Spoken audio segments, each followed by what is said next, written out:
Hai guys, di video kali ini kita akan bahas mengenai lomba terbaru dari Good Novel. Temanya adalah dari atasan jadi pasangan. Periode lomba ini dimulai dari 22 Desember 2023 sampai 30 Juni 2024. Total hadiahnya $6.500 loh, jadi jangan ketinggalan dan tonton video ini sampai akhir. Kita mulai slide 2. Nah, di video kali ini kita akan membahas 5 hal. Yang pertama adalah lomba menulis dari atasan jadi pasangan itu sendiri, detailnya itu seperti apa. Yang kedua adalah ide ceritanya yang disarankan oleh tim editor Good Novel. Yang ketiga itu hadiah lombanya ada apa aja sih? Yang keempat, peraturan lomba yang harus dipatuhi. Yang kelima adalah cara mendaftar lomba. Oke, kita langsung lanjut aja ke slide berikutnya. Slide ketiga ini ada kontes detail. Nah, yang pertama, genre kontes ini adalah CEO atau bos. Nah, tentunya kalian tahu lah CEO atau bos itu ceritanya seperti apa. Nah, yang kedua adalah potential hybridnya. Jadi genre CEO atau bos ini bisa digabungkan dengan genre apa lagi? Yang pertama adalah genre pernikahan atau genre after marriage. Dan yang kedua adalah genre adult romance atau dewasa. Nah, berarti di karya-karya yang ingin kalian daftarkan ke lomba ini bisa diselipkan konten-konten dewasa. Nah, yang ketiga adalah trope yang disarankan oleh tim editor kami. Yang pertama adalah boss and subordinate atau atasan dan bawahan. Ya, jelas sekali ya, sesuai dengan nama temanya. Nah, atasan dan bawahan ini bisa jadi seperti CEO dan sekretarisnya, CEO dan staffnya, atau mungkin dokter dengan asistennya dan segala macam, itu bisa. Yang kedua adalah contract marriage atau nikah kontrak. Itu nggak perlu banyak penjelasan, saya yakin para penulis sudah paham mengenai trope yang satu ini. Yang ketiga adalah one night stand atau cinta satu malam, di mana cerita biasanya dimulai dengan dua karakter terlibat cinta satu malam. Yang keempat adalah affair atau perselingkuhan. Nah, perselingkuhan ini biasanya kalau di genre rumah tangga kan adalah karakter sampingan dengan karakter sampingan lain yang menyelingkuhi si pemeran utama. Di sini beda. Yang mana pemeran utamalah kedua pemeran utama ini yang terlibat dalam hubungan perselingkuhan ya. Oke, itu untuk slide yang ketiga atau kontes detail. Nah, di slide keempat ini adalah ide cerita yang diberikan oleh tim editor. Bisa kalian gunakan atau bisa juga dikembangkan lagi ya. Jadi nggak wajib kok mengikuti ide-ide cerita ini. Ada 5 ide cerita yang diberikan. Yang pertama adalah pengawalku, kekasihku. Nah, detail ceritanya nanti bisa dibaca sendiri, tapi paling saya jelaskan untuk tipsnya saja. Nah, tipsnya untuk ide cerita pengawalku, kekasihku adalah kedudukan ML itu di bawah FL. Mungkin bisa jadi FL itu CEO-nya dan ML itu sekretarisnya. Akan tetapi sebenarnya ML ini memiliki identitas lain atau kemampuan lain di mana dia itu bisa menjadi lebih berkuasa dibandingkan si FL ya. Oke, yang kedua adalah karya bisa dari sudut pandang wanita dalam kurung female book maupun pria atau male book. Jadi pemeran utamanya itu bisa jadi perempuan maupun pria. Nah, ide cerita yang kedua adalah memenangkan hati majikanku. Dari judulnya sih harusnya kalian sudah tahu ya, detailnya bisa dibaca sendiri. Untuk tipsnya, biasanya permasalahan utamanya berangkat dari konflik dan drama rumah tangga. Jadi, cara pengemasannya juga harus sesuai dengan target baca yang menyukai drama rumah tangga. Yang kedua, yang perlu diikuti adalah FL sebenarnya merupakan wanita karir sebelum menikah, sehingga memiliki kemampuan untuk bekerja di perusahaan. Namun, karena suatu hal, ia tidak bisa melamar dan atau menggunakan ijazahnya untuk bekerja di perusahaan. Jadi, ada kesulitan yang dialami oleh FL ini. Bagaimana kalian mengolah ide cerita yang nomor 2 ini, itu terserah kepada para penulis sekalian. Ide cerita yang ketiga adalah hubungan terlarang penuh tantangan. Untuk detailnya bisa lanjut dibaca. Dan untuk tipsnya, FL adalah seorang pegawai baru di perusahaan ML. Nah, bisa jadi dia pegawai magang atau pegawai tetap, itu bebas. Yang penting dia adalah pegawai yang baru masuk di perusahaan tersebut. Teman-teman kerjanya iri dengan kenyataan para atasan menyukai FL karena kemampuannya yang luar biasa. Oh, berarti pemeran utama kita di ide cerita yang nomor 3 ini memiliki kemampuan yang luar biasa ya guys. Dan yang kedua adalah sebelum menyadari identitas masing-masing, FL dan ML pernah melakukan hubungan satu malam. Oh, berarti ada skandal di antara keduanya. Dan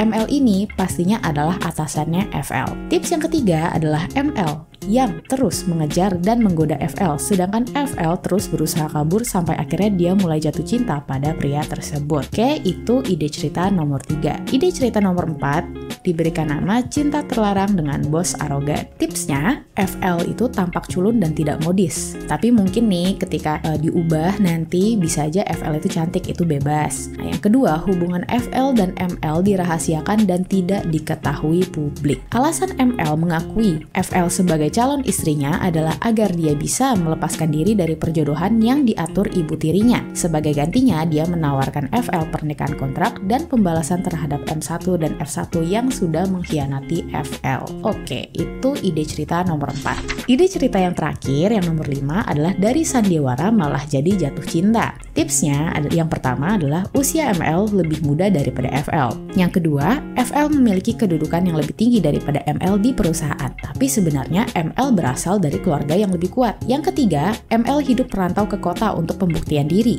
Jadi identitas sebagai anak orang kaya dia sembunyikan dengan mudah. Yang terakhir, konflik akan berpusat pada 3 hal. Pertama, face slapping antagonis yang meremehkan FL karena memilih ML sebagai suami.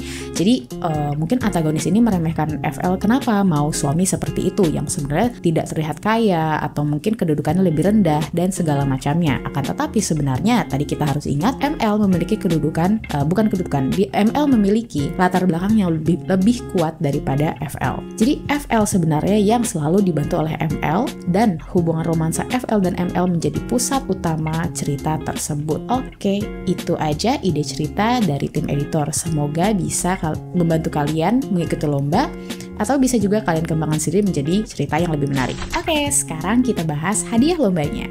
Apa aja sih hadiah yang akan diberikan Good Novel untuk lomba ini? Nah, seperti yang kakak-kakak lihat, ada 10 juara utama. Yang mana juara 1 akan diberikan $800 dan karya dicetak dengan persyaratan tertentu. Juara kedua itu $600, juara ketiga $500, juara keempat sampai ke-6 itu $300, dan juara ke-7 sampai ke-10 bisa mendapatkan $200. Wah, jadi ini ada banyak banget ya pemenangnya. Jadi kalian jangan berkecil hati dulu, ini banyak banget kesempatan untuk penulis-penulis sekalian. Ada 10 juara utama. Selain 10 juara utama, masih ada juga juara favorit dan juara influencer novel. Nah, juara favorit ini akan diberikan $100 untuk 9 orang. Nah, untuk juara influencer novel itu $50 untuk 6 orang. Nah, jadi udah banyak banget nih, total kita ada sekitar 25 pemenang. Oke, tunggu apa lagi sih? Ini udah banyak banget hadiahnya. Oke, di slide ini adalah hadiah tambahan untuk pemenang top 1 hingga top 5. Hadiah tambahannya ada apa aja? Yang pertama itu adalah sertifikat pemenang. Yang kedua adalah wawancara eksklusif yang akan dipublikasikan di saluran Good Novel Indonesia. Dan yang ketiga, ekstra $100 jika novel diupdate secara teratur, yaitu 25 hari per bulan dan mencapai total jumlah kata sebesar 200.000 dalam waktu 3 bulan setelah kompetisi dimulai. Nah, itu adalah 3 hadiah tambahan untuk pemenang top 1 hingga top 5. Kakak-kakak pasti udah gak sabar kan pengen tahu caranya gimana sih mengikuti lomba ini. Nah, cara mengikuti lomba akan dijelaskan oleh Kak Tita. Silakan Kak Tita. Syarat dan ketentuan. Ketentuan khusus ini harus kamu simak ya. Syarat dan ketentuan yang berlaku untuk hadiah buku cetak. Yang pertama, karya harus memiliki kontrak X atau eksklusif. Tapi kalau kontrak kamu non-eksklusif, kami pasti akan menawarkan upgrade ke eksklusif. Jika kamu menolak, maka buku cetak dianggap dilepas. Yang kedua, penulis perlu mengedit keseluruhan buku secara pribadi menjadi 80.000 kata. Tapi yang utama, pertahankan alur cerita utama kamu ya. Yang ketiga, penulis wajib memiliki akun media sosial yang aktif untuk mempromosikan karyanya. Kedua, peserta wajib mengikuti atau follow akun sosial media Good Novel Indonesia. Yang ketiga, peserta diharapkan mengunggah informasi lomba atau sampul buku yang diikutsertakan di media sosial penulis. Buat caption yang kreatif dengan hashtagnya yaitu Lomba Menulis Good Novel, dari atas yang jadi pasangan, Good Novel Indonesia dan Good Novel. Pastikan juga untuk mention akun sosial media Good Novel ya di Instagram @goodnovelindonesia dan @goodnovel.academy. Nah, apa aja nih kriteria penilaian juara favorit? Yang pertama, penilaian didasarkan pada akumulasi jumlah games yang diperoleh dari pembaca Good Novel selama periode kompetisi. Yang kedua, penulis yang berhasil mengumpulkan jumlah games tertinggi akan dinobatkan sebagai juara favorit dan berhak mendapatkan hadiah sebesar $100 loh. Nah, yang tanya-tanya nih, kriteria penulisan novel influencer tuh gimana sih Kak? Aku bingung deh. Nih, kita jelasin ya. Yang pertama, gimana sih kamu biar bisa dapat kriteria penulisan novel influencer? Yang kamu harus punya adalah akun TikTok. Upload video promosi dengan menambahkan hashtagnya lomba menulis good novel dan mention @goodnovelindonesia. Yang kedua, penulis juga bisa loh mempromosikan karya pribadi yang terdaftar dalam lomba atau karya peserta lain dengan syarat bahwa pemilik akun tersebut juga terdaftar sebagai penulis di Good Novel. Yang ketiga, penulis bebas berkreasi dalam materi promosi TikTok sesuai dengan kreativitas masing-masing. Yang keempat, akun TikTok tidak boleh di-private ya. Yang kelima, penilaian bergantung pada jumlah view dengan syarat minimal 1 juta view untuk masuk dalam penilaian. Video yang di-ban atau di-hide tidak akan dihitung ya. Gimana sih cara ngikutin lomba kita? Nah, yang pertama, kamu harus download dulu aplikasi Good Novel, klik profil dan pilih pusat penulis. Setelah itu, kamu harus siapin karya kamu dulu ya, minimal 5.000 kata. Terus kamu siapkan karya kamu, klik tanda plus dan isi informasi novelmu. Lalu jika semua sudah lengkap, klik apply untuk kontraknya ya. Tapi kamu harus tahu ya, harus mencapai 5.000 kata dulu untuk apply kontrak di Good Novel.